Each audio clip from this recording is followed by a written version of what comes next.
ఉషా కిరణాలు తిమిర సంహరణాలు. ఈరోజు ముఖ్యాంశాలు.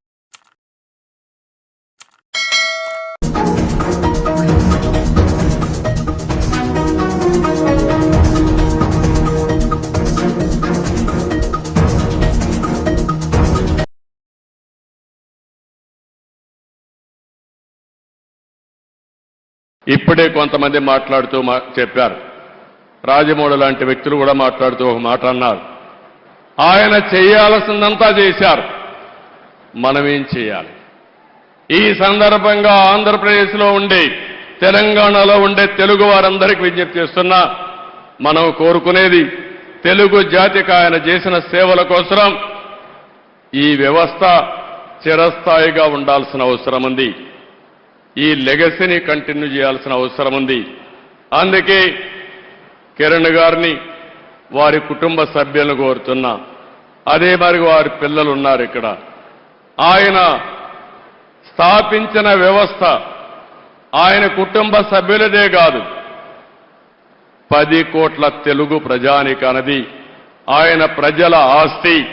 అలాంటి ఆయన స్థాపించిన వ్యవస్థల్ని భావితరాలకు అందించే బాధ్యత వారు తీసుకుంటే, మనందరం కలిసి ఆయన స్ఫూర్తి ఎల్లప్పుడూ తెలుగు జాతిలో ఉండే విధంగా మనం ఆలోచించాల్సిన అవసరం ఉంది.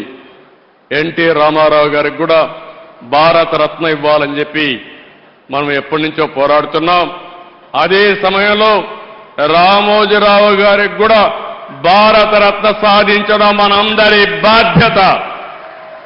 ఒక పక్క ఎన్టీ రామారావు గారు, ఒక పక్క రామోజీరావు గారు, ఇద్దరికి ఇద్దరే అలాంటి మహానాయకులకి, యుగ పురుషులకి మనం నివాళులర్పించడం అంటే ఇలాంటి కార్యక్రమంలో భాగస్వాములు కావడమేనని చెప్పి నేను మీకు తెలియజేస్తున్నాను.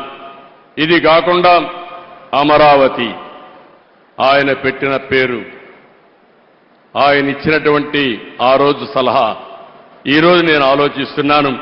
అమరావతిలో రామోజీ విజ్ఞాన్ కేంద్రంగా పెట్టి, ఢిల్లీలో విజ్ఞాన్ భవన్ ఏ విధంగా అయితే ఉందో, కాన్ఫరెన్సెస్ కానీ, రీసెర్చ్ కానీ, ప్రభుత్వం చేసే కార్యక్రమాలన్నీ అక్కడ చేసే విధంగా తప్పకుండా తగిన రీతిన ఒక మంచి కేంద్రం తయారు చేసి దానికి రామోజీరావు గారి పేరు నామకరణం చేస్తామని చెప్పి కూడా మీ అందరికీ విజ్ఞప్తి చేస్తున్నా.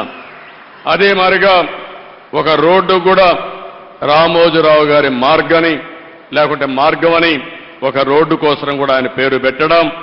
అదే మాదిరిగా విశాఖపట్నంలో ఆయన యొక్క జీవితాన్ని ప్రారంభించింది, మొట్టమొదటిసారిగా పేపర్ పెట్టింది. అందుకే విశాఖపట్నంలో చిత్ర నగరి అని ఒక పేరు పెట్టి సినిమా షూటింగ్లు చేయడం కోసం ఇప్పుడే మిత్రుడు పవన్ కళ్యాణ్ గారితో మాట్లాడా. అక్కడ కూడా చిత్ర నగరిని రామోజీరావు గారి పేరుతోనే పెడతాం, రామోజీ చిత్ర నగరిని పెడతామని చెప్పి నేను మీకు తెలియజేస్తున్నా. ఇవి కొన్ని సూచనలు మాత్రం మీకు ఇస్తున్నా. ఆ మహనీయుడికి మనం నివాళులర్పించాలంటే ఆయన స్ఫూర్తిని భావితరాలకు అందించడమే. ఎంతో మంది పుడతాం, ఎంతో మంది చనిపోతాం, కానీ కొంతమంది మాత్రం చరిత్రలో ఉంటారు.